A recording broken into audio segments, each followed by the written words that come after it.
So in my life, I've seen the way God can come around and change stories. Yes. I've seen the way that God can turn the tide, that there's not a period at the end of anybody's sentence. No one watching us has a period at the end of your sentence. So there has to be some crazy story about how this applies to you, or God wouldn't have had you do it, okay?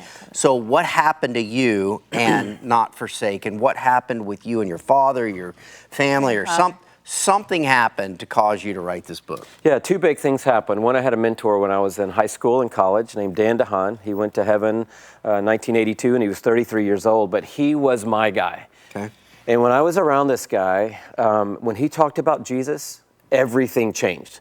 I mean, something switched on. There was fire in his eyes. And this guy was a marathon runner, tennis player. He was cool. But when he talked about Jesus, it was not information. It was, I know Jesus. I know God. And he sparked in me a hunger. Even as an 18-year-old, I want to know God. I don't want to spend my whole life with information. I want to really know this God. And that was the catalyst. And Dan DeHaan taught me that God is a father. The first time I heard someone say 189 times in the four Gospels alone was Dan DeHaan in about 1980. Okay. And so this goes all the way back. This is my formation. And this is how I came to know God personally. Not just all the information. I got saved. I went to church. I read the Bible, all that. No, I now am experiencing a relationship with creation, with justice, with omnipotence, with sovereignty, all these characteristics. Right. You can't put your arms around sovereignty. Right. You can't put your arms around justice, but you can put your arms around a father. Yeah. Beautiful. And it changed my life. And I decided at about 18 years old that I was going to set my life towards knowing God. And all of that was wrapped around knowing Him as a father. Now, that was all contextualized with my dad. My dad, we were a half Catholic, half Baptist family, so I don't know what that made us. Dad was a not practicing Catholic, and I was on fire for Jesus, and we didn't have common ground around that. And lo and behold, when I'm a freshman in college, God calls me to preach. I mean, radical, transformational call. Woke me up in the middle of the night. I mean, clear as a bell. You're not going that way, you're going this way. Right. So 2 weeks later, I'm going to go down and tell the church on Sunday night. Do you remember these days when you would go down? Oh, yeah. Sunday night, Charles Stanley is my pastor. I'm going to shake his hand. I'm going to surrender to the ministry. And I knew I needed my dad to come, but my dad didn't go to church. So Monday, I should have told my dad. Tuesday, Wednesday, Thursday, Friday, Saturday, I should have told my dad. Should have told him Sunday morning, but I didn't. I didn't even tell him until 3 o'clock Sunday afternoon. Now, this is putting my dad in a very difficult spot, but I finally got up the nerve. I walked into the kitchen of our little modest apartment in Smyrna, Georgia, and my dad was eating leftovers out of a pot on the stove, as my dad would at 3 o'clock in the afternoon on a Sunday afternoon. And I said, Dad, and I don't even know how I got the words out. I just said, Dad, I feel like God's called me to be a preacher. And my dad looked at me, and you know, sometimes with your dad, you don't need a sentence. It's just a look. And it all was like, all the wheels were grinding. Okay, so I'm going to be with my poker buddies next Friday night, and they're going to be asking me, now, what's your kid going to do again? And I am going to say, my dad, I'm going to say, he's going to be a Baptist preacher. Deal me in. You know, I mean, it's just putting my dad in a really awkward spot, and it's 3 o'clock, and the service is at whatever, 7. And I said, Dad, I'd really like it if you came tonight. And that night, I did go down the aisle, and I did shake Dr. Stanley's hand, and I did surrender to ministry, and my dad wasn't there. And we didn't have a way to communicate around it. We didn't talk about it that night, or the next week, or the next month, or 6 months after that. And I set out on this course to do this thing I knew God had called me to do. But I didn't have that affirmation, that belief from my dad saying, wow, you can do it. Wow. And so I had to process that, and I think all of us have some processing to do like that in our lives. The subject goes on, impacts you. The book comes out 30 years later. What happened in the process of this, and how did it apply to you?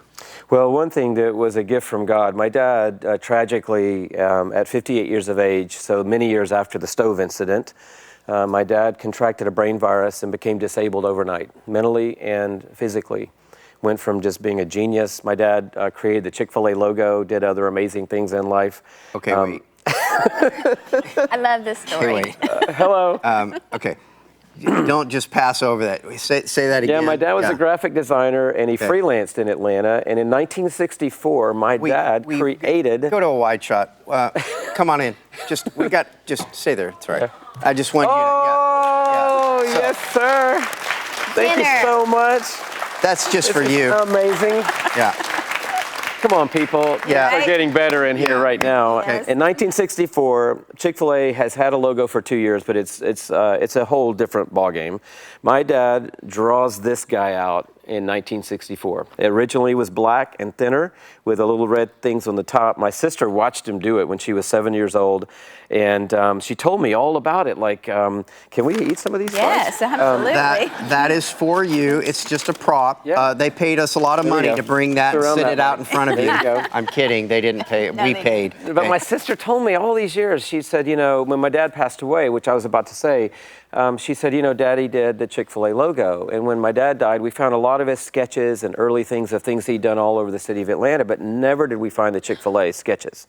And I just said, oh, Gina, that's awesome that you think Dad did the Chick-fil-A logo. You know, I'm going to just let you have that. You know, that's amazing. And 10 years later, the head of Chick-fil-A calls me one day out of the blue. I know him well now, but I didn't know him at the time. And he said, hey, I'm about to fax you something that you'd like to see.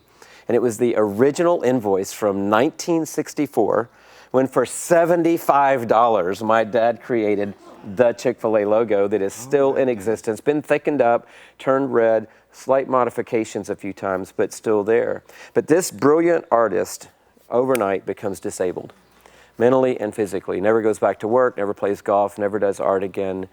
And in the process of that, I'm living in another state, and Charles Stanley calls me. And he says, I'd like you to come and preach for me at First Baptist Church, Atlanta, Georgia. And I'm like, oh, wow.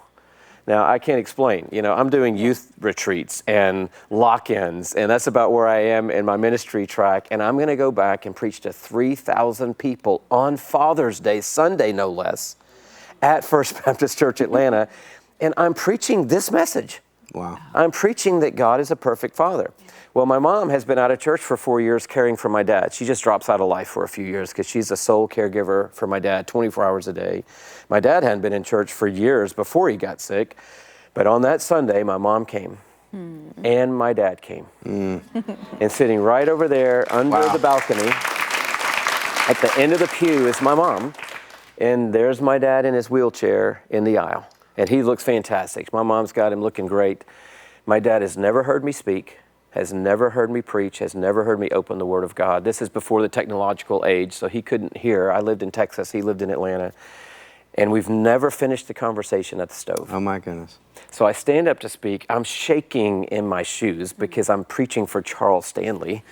And I'm behind that pulpit that, you know, I heard him preach from all those years. And I'm in the very room where I came down that night and surrendered to the call to preach. And I don't even look over at my mom and dad. I mean, I don't ever even look over that way. I preach the message. I don't know if it's good or bad. I get through it.